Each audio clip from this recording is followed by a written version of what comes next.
किशोर और वर्षा की शादी 2013 में हुई थी। उनका परिवार जलगांव तालुका के बुल्ढाना में बस गया। वर्षा के पिता महावितरण में थे और कुछ साल पहले उनकी मृत्यु हो गई।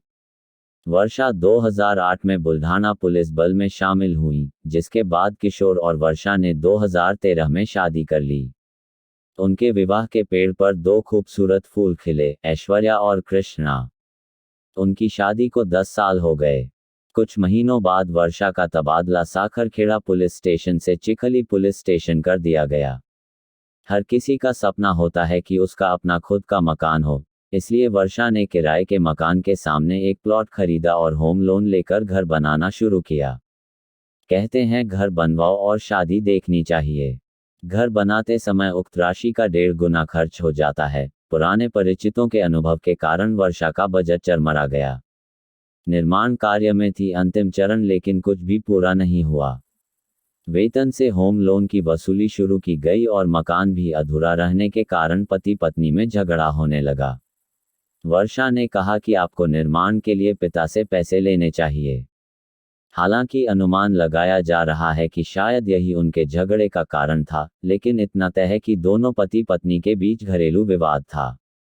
रविवार 20 अगस्त को रात 10 बजे महिला पुलिसकर्मी वर्षा कुठे चिखली पुलिस स्टेशन में नाइट ड्यूटी पर थीं।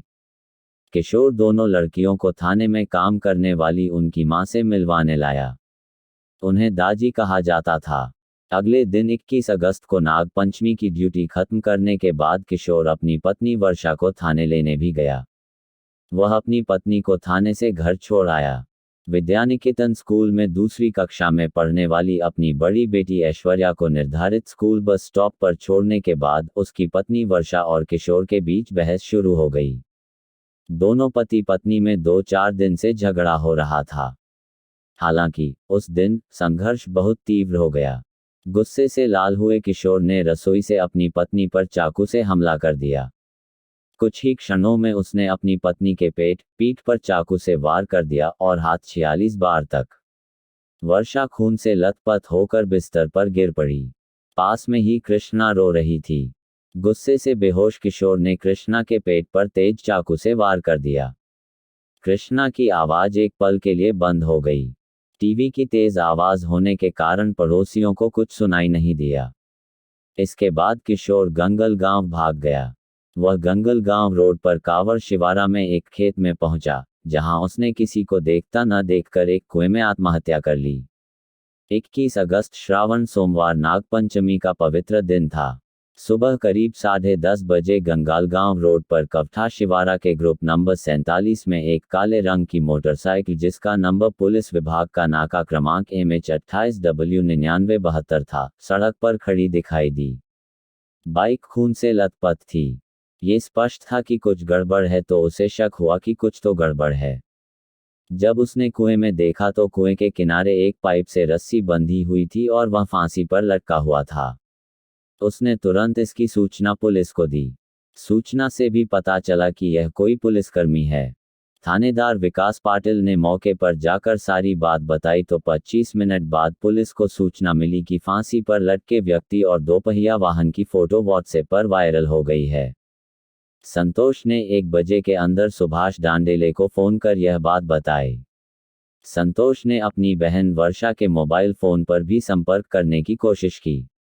उसने फोन नहीं उठाया। काफी देर तक फोन करने के बाद भी वर्षा ने फोन नहीं उठाया। संतोष चिंतित था। ऐसा कभी नहीं हुआ कि उसकी बहन फोन न उठाती हो। अब संतोष को डर सता रहा था। संतोष तुरंत एक दोस्त के साथ दोपहिया वाहन पर निकल गया। कुएं में फांसी लगाकर आत्महत्या करने वाले किशोर के शव को जब पुलिस ने खींचने का प्रयास किया तो रस्सी टूट गई और वह पानी में गिर गया। बाद में पुलिस ने नागरिकों की मदद से किशोर के शव को कुएं से बाहर निकाला। बहन के फोन नहीं उठाने पर जब वे चिखली शहर के खामगांव रोड पर पंचमुखी महादेव मंदिर के पास बहन के घर पहुंचे तो घर का दरवाजा अभी भी खुला था। शोर मचाने पर कोई प्रतिक्रिया नहीं हुई। हर तरफ हंगामा मच गया। दरवाजे को धक्का देकर संतोष और उसका दोस्त घर में दाखिल हुए तो घर के सामने का नजारा देखकर उनके सिर पर आसमान टूट पड़ा। उनकी बहन वर्षा डंडाले और 2 साल की भतीजी कृष्णा खून से लथपथ बिस्तर पर पड़ी थी। वर्षा की गर्दन पर पेट पर धारदार हथियार से कई वार किए गए थे। शिशु कृष्णा के पेट पर किए गए वार से उसकी गेंदें बाहर आ गई थीं। भयावह नजारा देख संतोष ने हंगामा किया और उसकी आवाज सुनकर पड़ोसी इकट्ठा हो गए। महिला पुलिसकर्मी की हत्या की सूचना मिलते ही थानेदार संग्राम पाटिल अपने सहयोगियों के साथ मौके पर दाखिल हुए। फोरेंसिक टीम बुलाई गई। घटना की गंभीरता को देखते हुए अपर पुलिस अधीक्षक और पुलिस अधीक्षक अंदर दाखिल हुए। सुनील कदसाने ने पंचनामा और सभी कानूनी दस्तावेज जमा करने के बाद दोनों शवों को पोस्टमार्टम के लिए चिखली उपजिला अस्पताल भेज दिया। ये खबर वायरल हो गई कि किशोर ने पुलिसकर्मी की पत्नी और छोटी लड़की की हत्या कर दी और खुद फांसी लगा ली। अस्पताल में किशोर के शव के पास, चिखली अस्पताल में वर्षा और कृष्णा के शव के पास परिजन दहाड़े मारकर रो रहे थे। संदेहपूर्ण तर्क दिए जा रहे थे कि आखिर एक आदमी के हाथों इतना बड़ा नरसंहार क्यों हो गया। अच्छे स्वभाव वाला और सौम्य किशोर जनार्दन कोशे का अंतिम संस्कार उनके पैतृक गांव भैरव तालुका चिखली में किया गया, जबकि वर्षा दंडले और चिमुकलिया कृष्णा का अंतिम संस्कार जलगांव तालुका के बुल्ढाना में किया गया। धारा 302 के तहत मामला दर्ज किया गया था। किशोर के खिलाफ मामला दर्ज किया गया है। हत्या का कारण पारिवारिक कलह सामने आया। ऐसा घर ढूंढने पर भी नहीं मिलेगा जहां घर में झगड़ा न हो, लेकिन समय रहते झगड़ा सुलझाकर दोनों को घर का झगड़ा सुलझाना चाहिए।